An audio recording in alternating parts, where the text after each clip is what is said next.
Sungguh brutal, seorang laki-laki membunuh sebanyak 93 wanita dalam kurun waktu 4 dekade. Ya, namanya adalah Samuel Little. Dia berasal dari Amerika Serikat, tepatnya lahir di Reynolds, Georgia. Kebanyakan korbannya adalah para pengguna narkoba dan PSK. Bagaimana kasus ini bisa terjadi? Mari kita bahas. Tapi sebelum itu, jangan lupa like dan subscribe. Samuel Little lahir pada tanggal 7 Juni tahun 1940 di Reynolds, Georgia, dengan nama Samuel McDowell. Dia mengklaim bahwa ibunya, Bessie Mae Little, adalah seorang pekerja malam yang masih remaja pada saat dia melahirkan Samuel.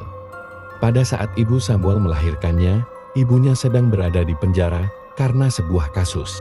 Data sensus menyatakan bahwa Bessie Mae bekerja sebagai pembantu dan ayahnya adalah Paul McDowell yang saat itu berusia 19 tahun.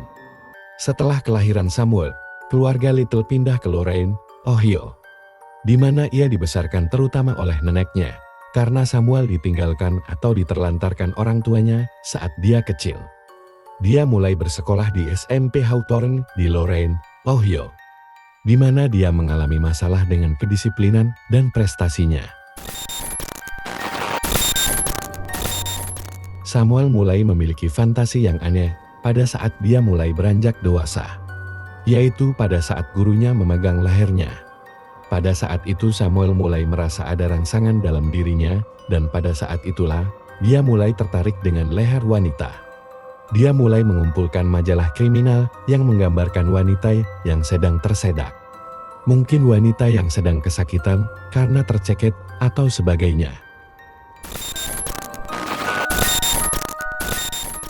Samuel ditahan pertama kalinya pada tahun 1956 karena dia membobol dan memasuki properti orang lain secara ilegal di daerah Omaha, Nebraska.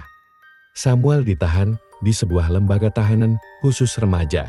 Setelah 4 tahun Samuel ditahan di pusat penahanan khusus remaja, kemudian dia pindah untuk tinggal bersama ibunya pada tahun 1960-an.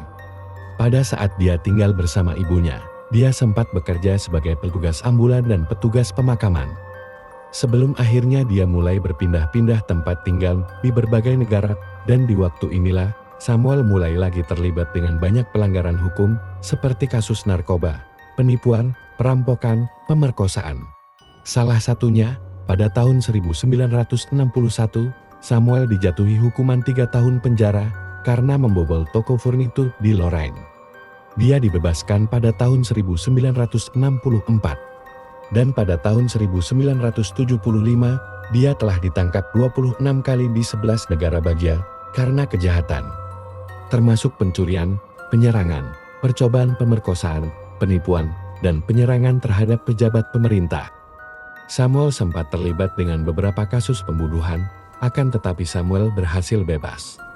Di antaranya kasus-kasus itu adalah, pada tahun 1982, Samuel ditangkap di Pascagoula, Mississippi.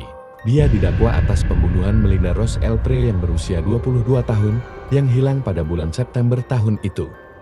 Dewan juri menolak untuk mendakwa dia atas pembunuhannya. Dan pada saat sedang diselidiki atas kasus Melinda Rose Elpre, Samuel kemudian diekstradisi ke Florida dan diadili atas pembunuhan Patricia Ann Mound yang berusia 26 tahun, yang mayatnya ditemukan pada bulan September tahun 1982.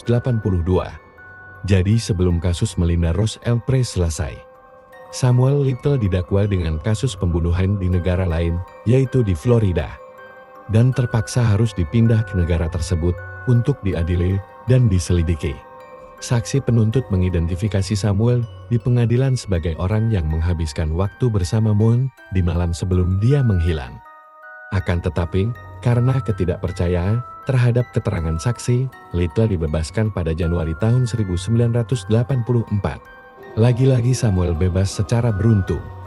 Karena kurangnya bukti dan kurangnya kepercayaan terhadap pernyataan saksi, Samuel berhasil dibebaskan. Namun tidak kali ini. Setelah dia pindah dan menetap di California, dia menjadi buron pada tahun 1984 bulan Oktober. Karena menculik, memukuli, dan mencekik Laurie Barros yang berusia 22 tahun, yang berhasil selamat dari Samuel.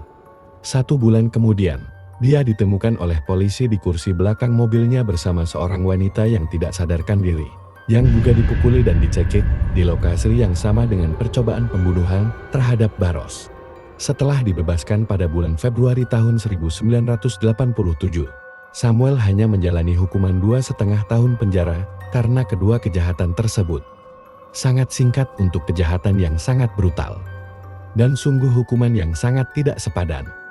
Bukannya taubat, Samuel malah semakin menjadi-jadi. Tercatat setidaknya dia melakukan 10 pembunuhan tambahan saat dia dipindahkan ke Los Angeles. Dan Samuel ditangkap pada tanggal 5 September tahun 2012 di tempat penampungan tunawisma di Louisville, Kentucky. Dan diekstradisi ke California untuk menghadapi tuduhan lainnya. Jadi, pada saat itu Samuel menghadapi tuntutan hukum lainnya di lain negara. Saat dia masih dalam proses penyelidikan di Los Angeles.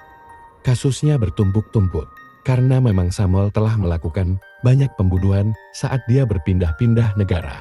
Sebelum saya lanjut, saya akan menerangkan sedikit fakta tentang gambar-gambar korban Samuel tersebut. Gambar itu adalah gambar-gambar yang Samuel lukis sendiri di tahanan. Bayangkan, dia masih mengingat semua korbannya. Berarti dia benar-benar melakukan pembunuhan tersebut dengan antusiasnya. Setelah itu pihak berwenang menggunakan tes DNA untuk membuktikan bahwa dia telah terlibat dalam banyak pembunuhan.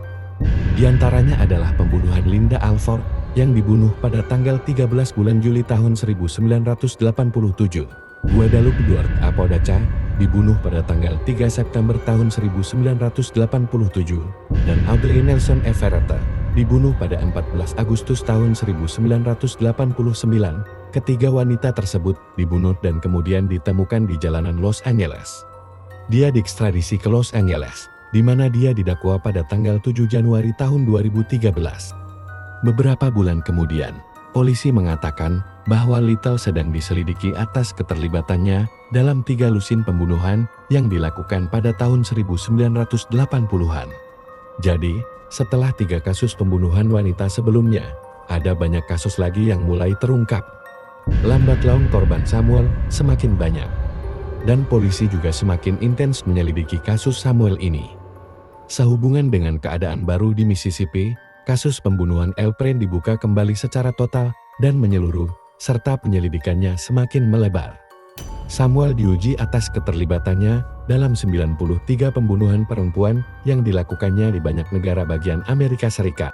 Pada tanggal 25 September tahun 2014, Samuel dinyatakan bersalah dan dijatuhi hukuman penjara seumur hidup tanpa kemungkinan pembebasan bersyarat. Pada hari putusan, Samuel terus bersikeras bahwa dia tidak bersalah.